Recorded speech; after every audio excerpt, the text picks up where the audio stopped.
मुंबईच्या मालाड परिसरातून एक धक्कादायक बातमी समोर आली। येथील वैष्णव हाईट्स नावाच्या 22 मजली इमारतीला भीषण आग लागली। ही घटना रविवार 24 ऑगस्ट 2025 रोजी दुपारी राणी सती मार्गावर घडली। आग इमारतीच्या 12व्या मजल्यावरील 1201 क्रमांकाच्या फ्लॅटमध्ये लागली। सुदैवाने या घटनेत कोणीही जखमी किंवा हताहत झाले नाही, कारण फ्लॅटमधील रहिवासी घटनेच्या वेळी बाहेर गेले होते। माहिती मिळताच मुंबई अग्निशमन दलाच्या गाड्या तातडीने घटनास्थळी पोहोचल्या आणि सायंकाळी 6 वाजेपर्यंत आगीवर नियंत्रण मिळवले। प्राथमिक तपासानुसार फ्लॅटमध्ये लावलेल्या तेलाच्या दिव्यामुळे आग लागल्याचा संशय आहे।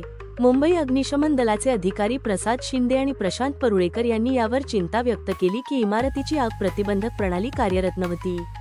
अधिकाऱ्यांनी या गंभीर चुकीबद्दल इमारतीच्या व्यवस्थापनाला नोटीस बजावण्याचा निर्णय घेतला आहे।